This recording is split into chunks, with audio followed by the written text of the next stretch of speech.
Auditeurs, auditrices, internautes, nous voici dans votre émission Students, une émission totalement académique, scientifique, comme j'aime le dire. Aujourd'hui, je crois, nous sommes le 29 mars, les derniers vendredis du mois de mars, et j'ai trouvé bon de terminer ces mois dans cette émission Students avec des femmes, des filles, tout dépend de comment vous voyez. Et avec elles, on va un peu se balader sur des questions féminines. On va un peu voir comment est gérer la femme d'État en République démocratique du Congo. La thématique est une, la jeune étudiante face à la femme d'État de demain. Les étudiantes que j'ai reçues aujourd'hui, de l'UPN et l'INISIC, l'ex-IFASIC, avec elles, on va un peu se développer, on va un peu analyser sur cette thématique pour voir ce qu'on peut aussi en sortir. Comme je l'ai dit toujours, prenez votre carnet, votre stylo à côté, notez. S'il y a des questions, écrivez-nous en commentaire. Ça va nous aider de vous répondre soit en direct, soit à la prochaine émission. Et surtout, nous ne refusons pas des préoccupations. Nous ne refusons pas, si vous avez d'autres idées qui peuvent aussi nous aider dans cette émission, veuillez toujours nous contacter au plus 243 81 069 49 07.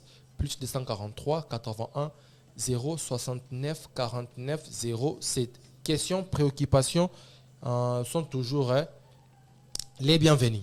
Aujourd'hui, je reçois 3 étudiantes. Le plateau est totalement féminin, sauf moi, que je garde au moins ces côtés-là masculins. Jennifer Malonga, étudiante en L1 LMD à l'UPN, que je dis bon après-midi. Bon après-midi, monsieur. Je crois que ça va. Oui, ça va très bien. Merci d'ailleurs d'honorer à notre invitation. Et les auditeurs réclament que vous approchez un peu du micro pour qu'ils vous entendent très très bien. Merci d'abord d'accepter notre invitation et d'être là pour parler femmes. Je vous en prie. Merci beaucoup. Nous avons en deuxième lieu Jemima Kilolo. Elle parle déjà beaucoup, ça m'agace déjà dès le début de l'émission. Jemima Kilolo est étudiante en LMD à l'INISIC, ex-IFASIC, que je dis aussi bon après-midi. Merci, pareillement. Bienvenue dans l'émission Students. Merci. Merci beaucoup. Nous avons enfin Clémentine Moignan. Moi, je n'aime pas massacrer le nom des intervenants ou des invités. Clémentine Moignan est aussi de l'UPN, en L1 LMD toujours. Donc, je reçois les étudiants de L1 LMD de l'Université pédagogique nationale et de l'Université des sciences de l'information et de la communication, INISIC. Clémentine Moignan, que je dis aussi comme les autres, bon après-midi. Bon après-midi à vous aussi. Merci beaucoup et merci aussi d'accepter à notre invitation. Merci à vous pour l'invitation. Très bien, merci. Auditeurs, auditrices, serrons nos ceintures, nous démarrons l'émission Student. La jeune étudiante face à la femme d'État, de demain. Aujourd'hui, elles sont toutes jeunes, elles sont toutes étudiantes et demain, nous aurons des Janine Mabunda demain. Demain, nous aurons encore des nouvelles ministres de l'environnement. On aura des femmes d'État de demain. Et comment d'abord concevoir cette femme d'État aujourd'hui? Parce que tout a toujours eu un début. Et c'est avec ça que nous allons un peu réfléchir. Qu'est-ce que ces femmes, moi j'aime toujours appeler femmes, j'aime pas aborder filles, vous voyez. Qu'est-ce que ces femmes d'État aujourd'hui pensent, plutôt, qu'est-ce que ces étudiantes aujourd'hui pensent aux femmes d'État de demain? Et qu'est-ce que les femmes d'État d'aujourd'hui leur inspirent? Parce que le Congo, je peux dire, est aléatoire. Aujourd'hui, nous avons des étudiants, demain, elles seront des femmes d'État, les lendemains, et ainsi de suite. Je prends Jennifer Malonga, étudiante à l'UPN. Étudiante aujourd'hui, demain, vous serez une femme.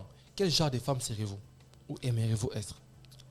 La jeune étudiante représente l'espoir et le potentiel de devenir la femme d'État de demain.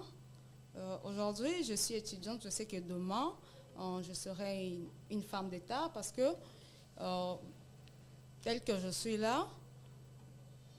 Premièrement, on va vous revenir, on va vous relancer. Jemima Kilolo à l'UNISIC, on dit toujours les filles de l'ex-IFASIC parlent beaucoup et un bon français. Bah, moi j'aime ça parce que j'ai fait mon première année de graduat à l'UNISIC à l'époque.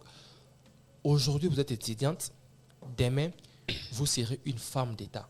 Et quel genre de femme d'État aimeriez-vous être? Oui, merci pour la parole. Très bien.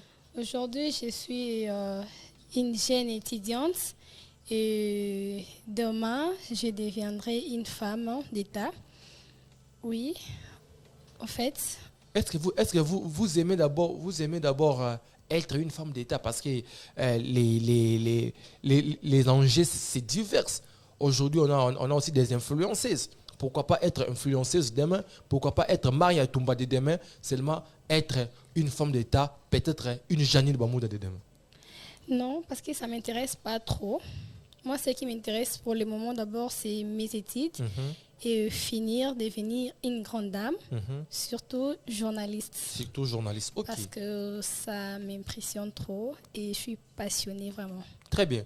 Auditeurs, internautes, je vous signale qu'ils font toutes les SIC, les sciences de l'information et de la communication. Donc, en 3 ans, elles seront appelées officiellement journalistes quand, bien sûr, elles seront attachées à une organe de presse. Clémentine Moigna, étudiante à l'UPN, aujourd'hui étudiante, demain vous serez une autre personne. Votre métamorphose va peut-être vous envoyer à être une femme d'État de demain. Et comment ou quel genre de femme d'État aimeriez-vous être? Déjà, aujourd'hui, je suis étudiante. Demain, j'aimerais être une femme qui dirige, une femme juste, une femme qui fait les choses comme ses prédécesseuses, mais en mieux. J'aimerais être une femme comme on n'en voit pas beaucoup aujourd'hui. Les femmes d'État d'ailleurs. Très bien. Pas pour Pas mal parler de nos femmes. Pas des femmes d'État congolaises, c'est ça? Non, c'est pas dans ce sens, mais vous me comprenez. C'est ce que moi j'aimerais être. Une femme qui dirige, une femme qui est juste. Très bien, très bien. Nous sommes au mois de la femme, j'aimerais que vous soyez très à l'aise. Les mois de la femme, déjà aujourd'hui, le 29, demain, le lendemain, les mois de la femme tendent vers sa fin. C'est déjà la fin, comme moi je peux dire. Oui. Avec toutes les thématiques abordées durant ces mois, les thématiques liées à la femme, bien sûr, qu'est-ce que ces mois vous a enseigné? Mais qu'est-ce que vous pouvez en sortir de ces mois de la femme? Qu'est-ce que vous avez retenu du mois de la femme? Parce que c'est le mois des droits de la femme, Clémentine. Oui, comme chaque année, en mars, c'est le mois de la femme. Très bien. On revoit, on revisite les droits, les besoins de la femme. Très bien. Et j'ai l'impression qu'après ce mois, on oublie. Ok. Après ce mois, on passe à autre chose. Mais pour moi, j'ai appris que la femme doit s'imposer. Ok. La femme doit travailler, la femme doit faire tout pour être numéro 1 dans tout ce qu'elle fera. Parce qu'on n'a pas cette chance-là comme les hommes de s'imposer directement. Très bien. À nous, c'est plus difficile de s'imposer parce qu'il y a déjà le sexisme, il y a beaucoup de choses qui comptent. Et pour être une femme et réussir, il faut redoubler d'efforts. Très bien. Voilà pourquoi moi, en ce mois, j'ai retenu qu'il fallait travailler, bosser et être la femme que je vais être demain. Très bien, très bien. Mais à la fac, là où tu étudies, Oui. je crois que vous parlez bien que la femme doit s'imposer. Êtes-vous imposé à la fac? parce que tout doit commencer avec un pour avant de voir peut-être le gouvernement et l'État et tout. Est-ce à la fac déjà, dans ton auditoire, les femmes s'imposent déjà vis-à-vis aux hommes? Oui, dans mon auditoire, je vois que les femmes se lèvent. On a une CPA, Ok, une femme. déjà c'est bien. Déjà, il y avait un homme à la place, mais elle a tout fait Oui. et elle est CPA. Et dans presque toutes les matières, les filles qui se distinguent et tout, les gens qui se distinguent, c'est plus les femmes. Les femmes sont plus ouvertes, elles essayent de tout faire pour réussir, un peu plus que les autres. Très bien. Beaucoup plus que les garçons en tout cas. Jusqu'à présent, dans notre auditoire, je trouve que les femmes dominent. Les femmes, ce n'est pas être féministe. Prenons Jemima Kilolo, à l'IFASIC, partageons un peu l'expérience de l'IFASIC, parce que vous entrez en lice dans la vie académique. Vous étiez aux humanités, vous avez vu comment le monde secondaire fonctionne, et aujourd'hui, vous êtes étudiante. Étudiante, demain, vous serez entre guillemets une femme que vous voulez être. Est-ce que les femmes aujourd'hui, d'abord dans votre université, dans votre auditoire, s'imposent aussi, comme a dit Clémentine Moigna? Oui, merci pour la parole. Ouais, j'affirme, c'est qu'a dit Clémentine, oui, c'est vrai. Même à l'IFASIC, oui, il y a des femmes qui s'imposent, surtout en matière de cours, je peux dire.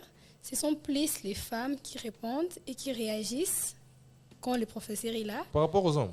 Oui, par rapport aux hommes, Est-ce que oui. c'est la vérité? Ce sont les femmes. Bien sûr. Quand le professeur pose une question, c'est plus les femmes qui répondent. Très bien. C'est ce que moi j'ai constaté à l'IFASIC. Qui est CP chez vous? Un homme ou une femme? C'est un homme. CPA? Il s'appelle Patrick. CPA aussi, c'est un homme. Patrick, on a les banques à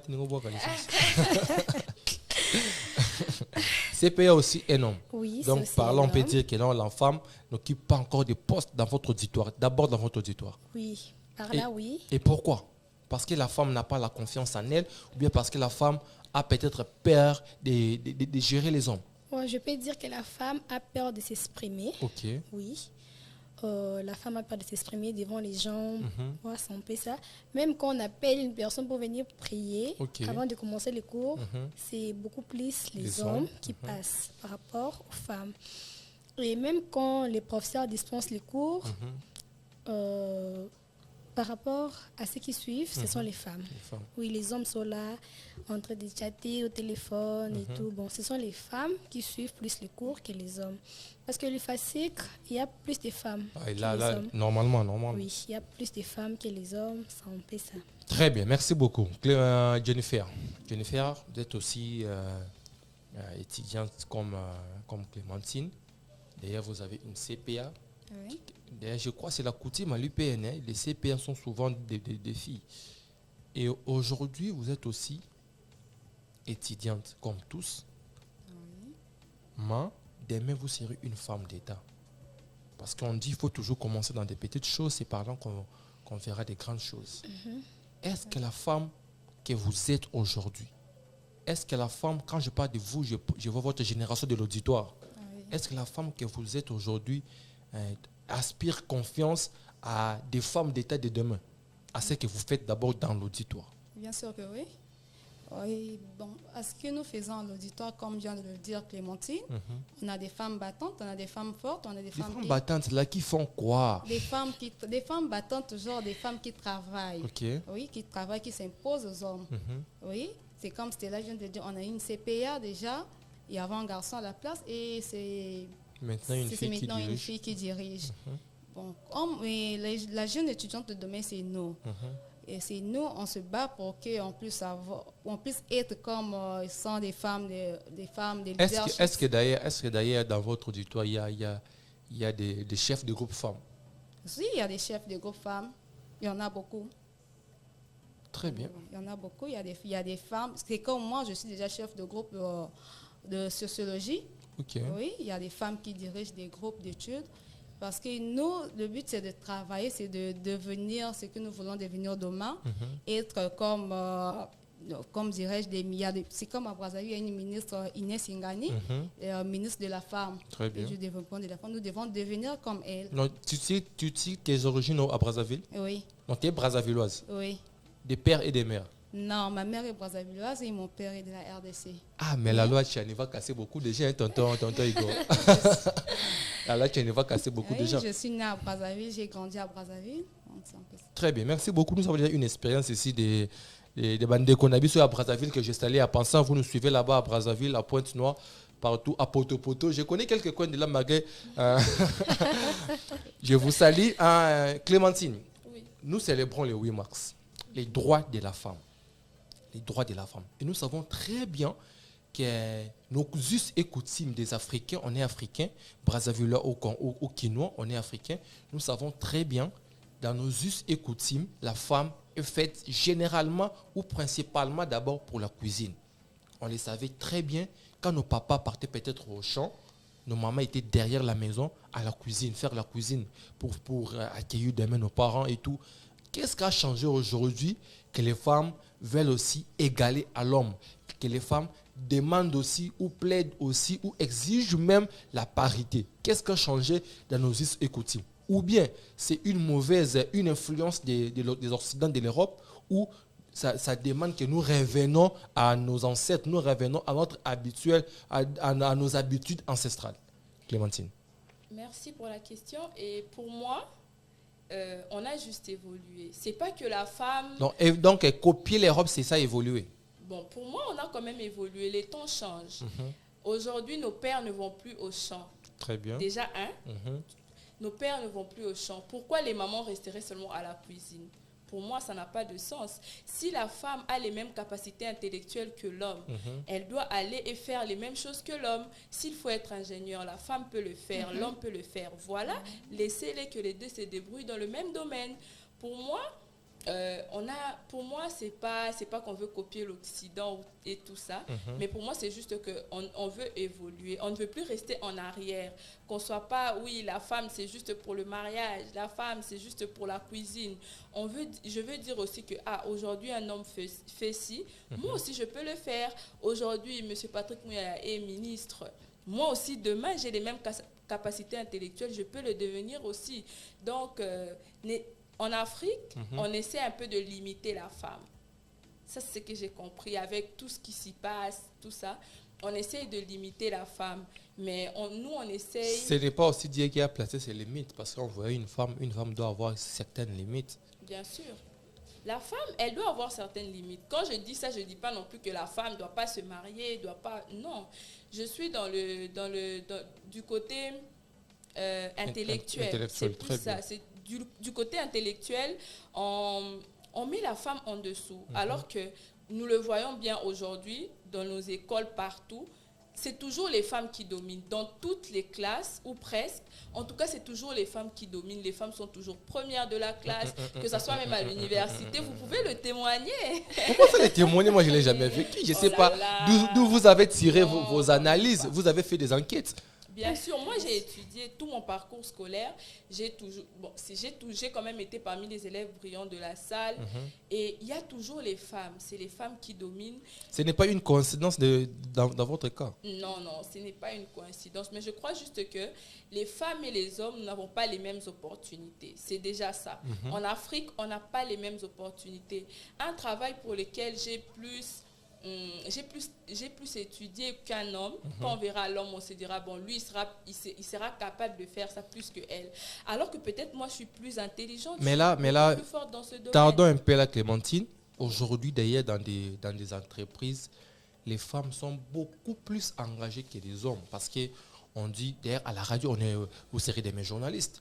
Quand on pointe des journalistes des mêmes compétences, quand il y a une femme et un homme, c'est généralement une femme qu'on prend en premier. Ce n'est pas que la femme est favorisée aujourd'hui, vu, je peux dire, les réclamations des droits de la femme et tout. Moi, je crois qu'aujourd'hui, on essaye un peu, au Congo en tout cas, d'équilibrer, même si c'est toujours pas fait, d'équilibrer pour ne pas que ça crée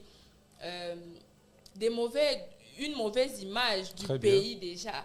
Parce que quand on regarde même dans le gouvernement, c'est les hommes. Il n'y a que les hommes. Il y a quelques postes pour les femmes, mais c'est vraiment pas. Est-ce que vous êtes sûr vous les justifiez par quoi? Bon, pour moi, je crois que c'est juste parce que l'homme congolais ne croit pas que la femme est capable de faire autant. Très bien. Prenons Jemima. Clémentine jette l'opprobre aux hommes. Selon elle, l'homme est méchant, si je dois caractériser ce mot. Donc l'homme est méchant, l'homme ne donne pas l'espace à la femme. Si je dois synthétiser ce qu'elle a dit, que pensez-vous? Oui, merci pour la parole. Très bien. Vraiment, moi j'appuie ce que Clémentine a dit. C'est vrai ça? Oui, c'est vrai. Parce que la femme, auparavant, elle était vraiment sous-estimée. Elle n'avait pas de valeur, elle n'avait pas un mot à dire devant les hommes. On peut trouver un groupe de 5 hommes. Si on place la femme là-bas, ce sont toujours les hommes qui dominaient. Mais maintenant, là, la femme aussi a droit à travailler comme l'homme. Oui, la femme a droit à travailler comme l'homme. Donc, un homme ne peut pas interdire à sa femme de ne pas travailler. Ça, vraiment, je n'accepterai jamais. On va aussi aborder ces points très importants. Mais enfin, prenons d'abord Jennifer, c'est ça, oui? Oui, c'est ça. Prenons d'abord Jennifer. Aujourd'hui, restons dans la logique de Clémentine. l'homme ne laisse pas l'espace à la femme. Et comment est-ce que la femme peut être une femme d'État de demain? Partons dans votre logique de l'université. Vous avez un CP qui est un homme. Ce n'est pas par compétence qu'on l'a placé là-bas, peut-être par élection, ou bien c'est parce que les hommes ont imposé un homme. Jennifer. Merci pour la parole accordée. Le problème d'aujourd'hui, c'est que il y a certaines personnes qui pensent que la femme ne peut pas diriger, que la femme ne peut pas avancer. Mais nous voyons que la femme a la capacité de diriger et la femme aussi peut gérer des entreprises. C'est comme nous disons, et c'est comme le nouveau gouvernement en gestation. Pourquoi pas avoir une femme première ministre? Une première ministre. Oui. C'est par compatie, par compassion qu'on peut avoir une femme première ministre, mais c'est par compétence. Non, par compétence, parce qu'il y a des femmes qui travaillent dur, il y a des femmes. Comme qui, par exemple? Bon, vous suivez les femmes d'État. Je suis les femmes. S'il faut nous donner une femme d'État qu'on peut passer première ministre, le président vous suit en direct. Bon, le président, je veux dire, en RDC ici, je ne maîtrise pas vraiment les femmes d'État. Vous voyez pourquoi? Parce qu'elles sont inexistantes, c'est ça? Non, elles existent, mais c'est parce que moi, je ne leur connais pas trop vraiment, parce que j'ai vécu plus à Brazzaville. C'est à peine que je suis arrivée en RDC, donc je ne maîtrise pas vraiment les femmes congolaises et tout. Oui, très bien. Jemima Kilolo, aujourd'hui, s'il faut nommer une première ministre, de toutes les femmes d'État, enfin, pas seulement la politique, toutes les femmes leaders d'opinion, selon leurs compétences, mettons la beauté à côté. Mettons ces trucs de dire que non, les femmes, ils n'ont pas de postes, il faut les aider à côté. La compatie, mettons ça à côté. Mettons maintenant des compétences, parce qu'aujourd'hui, on ne doit pas nommer un premier ministre parce que pour compatir à la femme, non. Pour des compétences qui pourront peut-être aider les pays. Quelles sont ces femmes que vous pouvez dire aujourd'hui que non, celle-ci, celle-là mérite ces postes pour diriger aussi les hommes, pour diriger les hommes comme Patrick Mouyaya, pour diriger les hommes comme Tony Mwaba, pour diriger les hommes comme, je peux dire même aujourd'hui, Augustin Kabouy. Merci pour la parole.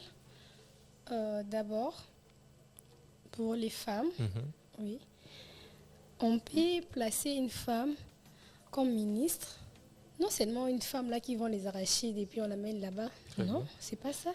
D'abord, c'est une femme intellectuelle qui a étudié, oui, qui a fini, elle est licenciée, je peux dire, oui, licenciée, dans n'importe quelle faculté.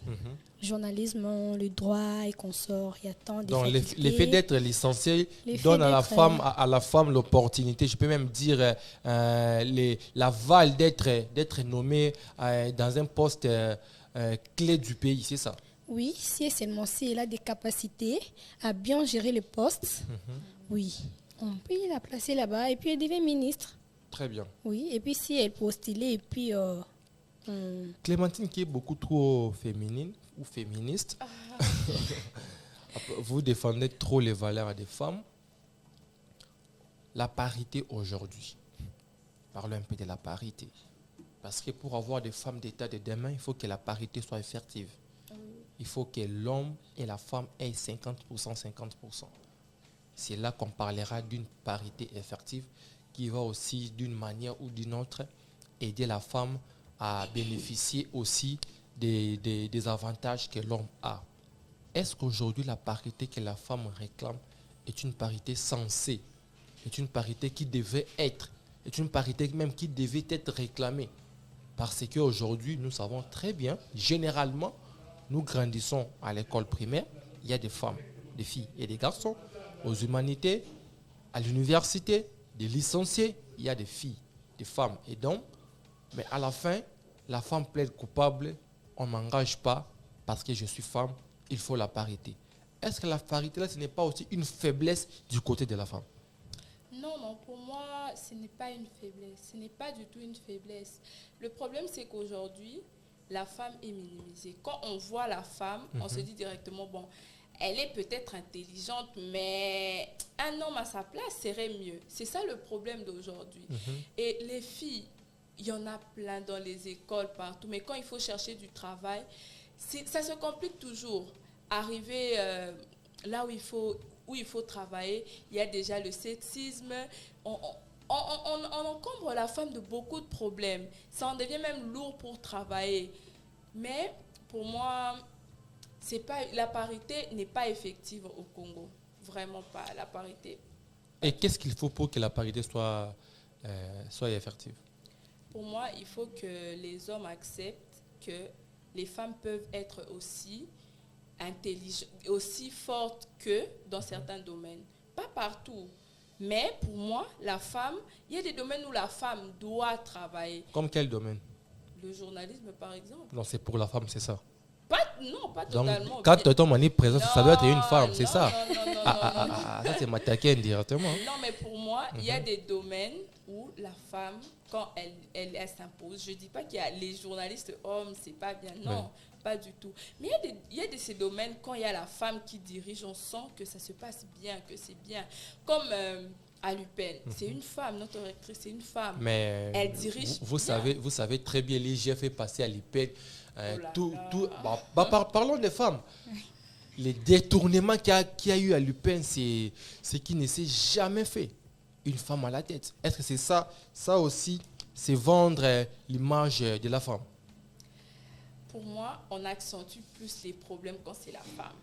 Il y a beaucoup de ministères au Congo. Et si l'IGF devait passer par tous les hommes dirigent, il verrait beaucoup plus de failles, plus qu'à l'UPEN en tout cas. Très bien. Mais aujourd'hui, parce que c'est une femme, déjà, je suis sûre que cette histoire a été manigancée beaucoup plus parce que c'est une femme, qui est là, parce que c'est une femme qui est à la tête.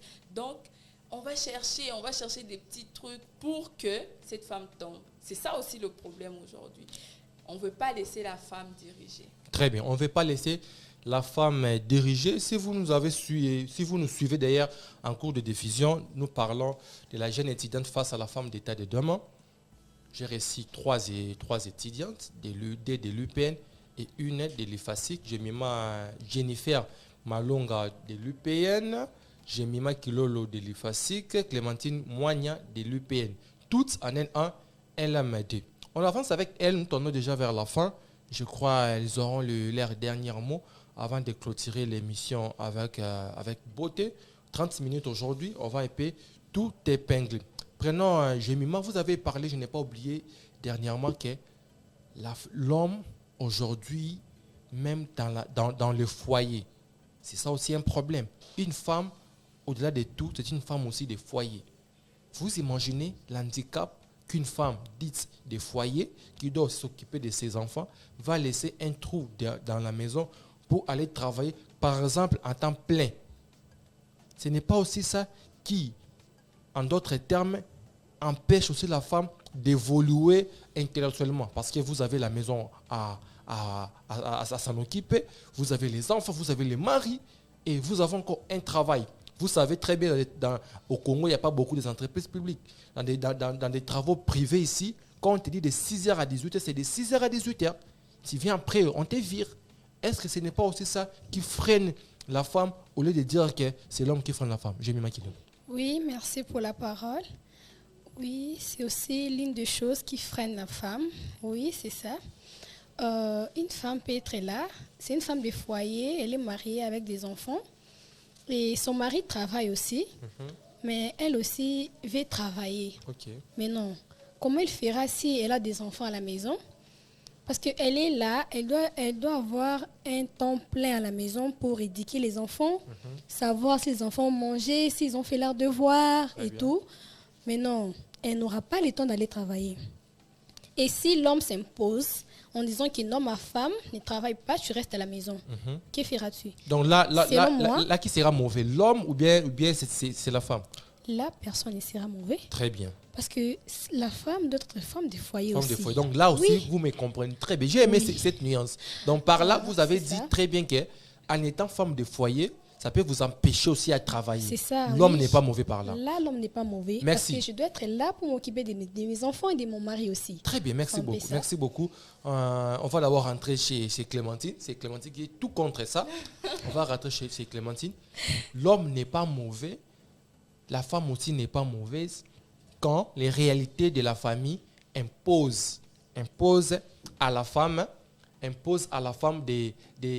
de rester avec les enfants que de partir au travail. Un travail en temps plein, est-ce que la femme saura s'adapter? Clémentine.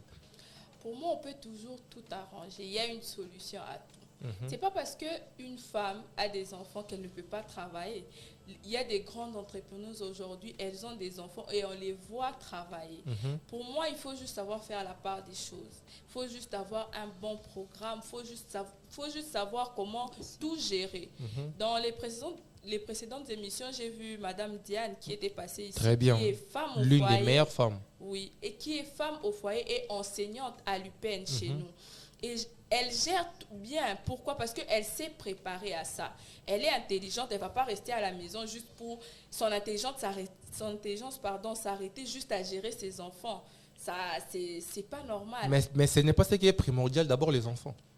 Les enfants sont importants. C'est très important. Mais aujourd'hui, par exemple, je n'étudie pas pour rester à la maison. Ok.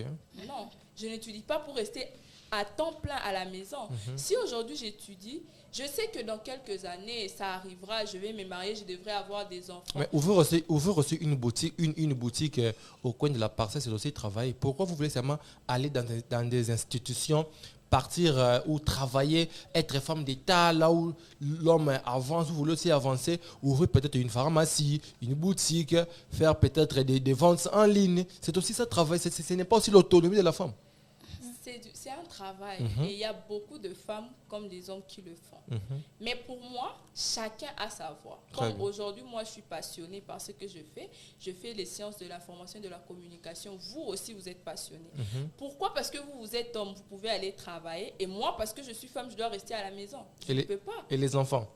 Les enfants, je pourrais gérer. À ce moment-là... Afro Diaspo, nous travaillons de 7h à 22h. Un horaire normal, sans compter ceux qui travaillent toute la nuit. Vous le savez très bien, le journalisme n'a pas de jours fériés, n'a pas même d'heures fériées. Si, par exemple, parce que la compagnie ou l'entreprise ne va pas tracer son horaire par rapport à ton foyer, parce que l'entreprise sait que non, elle part peut-être à 11h récupérer ses enfants à l'école, on doit laisser ce temps-là libre pour elle. Non. L'entreprise trace son horaire par rapport à comment fonctionne l'entreprise. Vous êtes journaliste ici, vous travaillez par exemple de 7h, comme vous êtes femme, à 17h. Vous habitez peut-être à Tchangou ou à Mongafula là-bas. Vous quittez Gombe ici en ville à 17h pour arriver avec des embouteillages peut-être à 21h à la maison. Vous qui êtes mère, comment allez-vous surveiller les enfants ou éduquer même les enfants? En tant que mère déjà, je ne travaillerai pas dans un endroit pareil. Donc la femme est limitée, c'est ça? Oui, mais parce que moi je suis croyante, je crois et la femme doit être soumise. Ça déjà c'est un fait. Et si mon travail nuit à mon mariage, déjà ça c'est une mauvaise chose. Si j'étudie aujourd'hui, c'est pas pour diriger que des hommes à l'extérieur demain, c'est aussi pour diriger mes enfants par exemple. Surtout ça. Mes enfants. Et je saurais trouver un équilibre entre mes enfants et mon travail. Trouver un travail qui me laissera le temps d'aller récupérer les enfants à l'école, rentrer avec à la maison, faire les devoirs, tout ça. Je saurais trouver. Il y a des femmes aujourd'hui, des grandes dames comme Mamie Léla, il y a beaucoup de femmes. Très bien. Est-ce qu'elles n'ont pas d'enfants? Elles ont des enfants et des enfants très bien éduqués. Pourquoi? Parce qu'elles ont su faire la part des choses. Elles ont su quand arrêter de travailler, quand faire ceci, quand faire cela. Et aujourd'hui, ce sont des grandes personnalités de notre pays. Très bien. Merci beaucoup. Les temps. Je vous donne au moins 5 minutes à chacun, maximum même, de clôturer cette émission avec cette très belle thématique, la jeune étudiante face à la femme d'État de demain. Je commence par Jennifer Malonga. Si vous avez même un message à lancer à vos camarades étudiantes, un message à lancer à des filles qui sont même aux humanités, au secondaire et tout, parce qu'elles aussi viendront l'un de ces 4 matins à l'université. Elles vont aussi faire face à tout ce que vous traversez aujourd'hui. S'il y a un conseil, des recommandations, des messages à lancer face à la caméra, la population vous écoute. Merci pour la parole. Merci. Moi, je dirais que les difficultés que nous rencontrons à l'université n'est pas un obstacle pour avancer. Dans ceux qui sont encore à l'humanité, ne puissent pas se décourager. Parce souvent, elles ne se découragent pas. Elles sont toujours là nombreux chaque année. Elles sont toujours nombreux pour qu'ils elles viennent là souvent pour vérifier vraiment comment ça se passe. Voilà pourquoi, et c'est comme moi, j'ai commencé à Brazzaville, il y avait tellement de difficultés. Et puis j'étais un peu découragée parce que j'avais arrêté.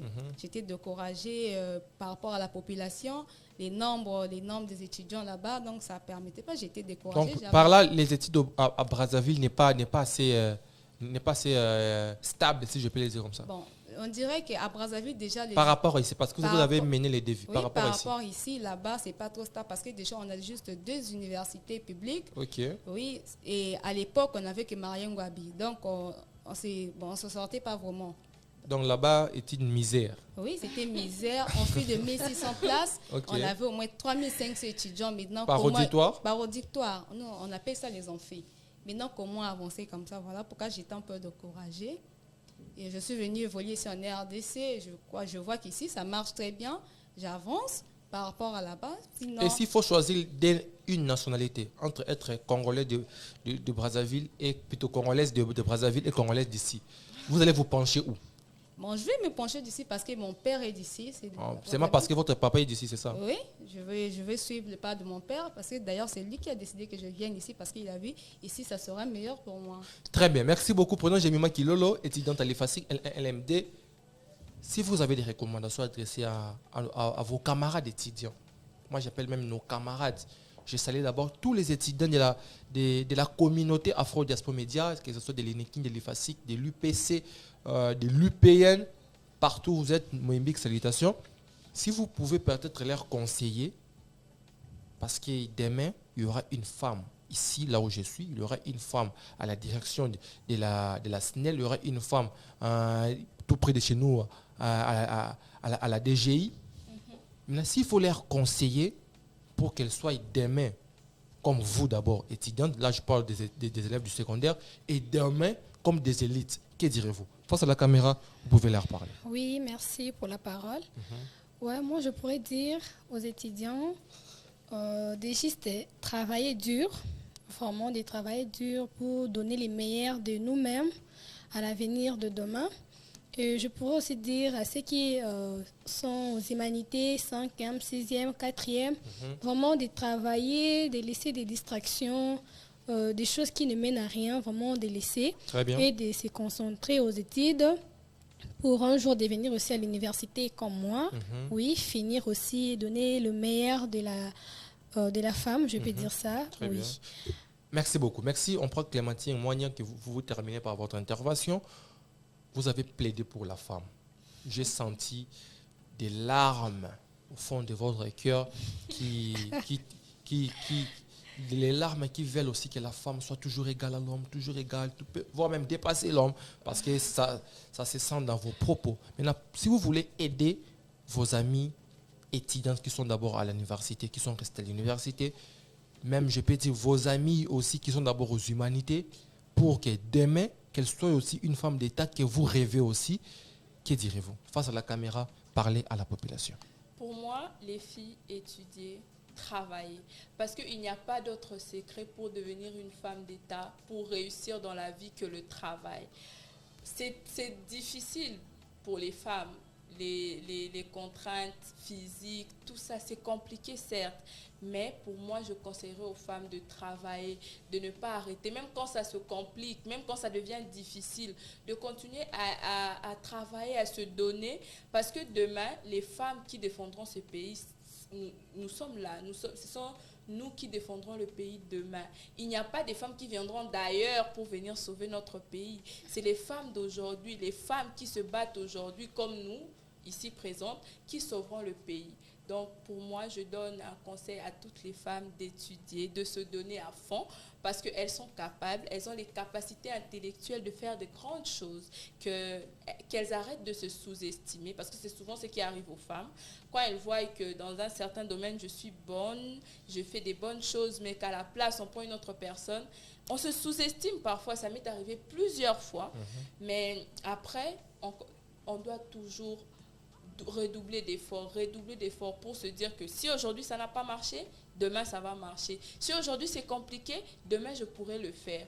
Et moi, ça m'est arrivé plusieurs fois, des contraintes physiques, beaucoup de choses, mais je me dis que je suis une femme et peu importe ce qui arrivera, je dois diriger demain. Je dois et je vais réussir. Très bien. Merci beaucoup, auditeurs et internautes. Vous l'avez très bien compris. C'est déjà la fin de cette émission Students, Afro Diaspora Students, une émission totalement académique, totalement d'ailleurs scientifique. Nous avons reçu 3 étudiantes. C'était Jennifer Malonga, Jemima Kilolo et Clémentine Moigna. Les étudiantes que nous avons un peu développées sur une thématique de la jeunesse étudiante face à la femme d'État de demain. Partagez l'émission. L'émission reste à votre disposition. Partagez. Et s'il y a des commentaires, plutôt même des propositions, les numéros déjà lancés, écrivez-nous. Nous allons toujours réagir. Et si vous êtes dans une université qui est ici à la République démocratique du Congo, précisément à Kinshasa, créez une communauté, créez la communauté, écrivez-nous au numéro que j'ai lancé et on va toujours vous recevoir. Merci à vous d'ailleurs les femmes d'avoir accepté notre invitation. Merci aussi à vous qui nous suivez chez vous à la maison. Quant à moi, je vous dis au revoir, on se retrouve le vendredi prochain.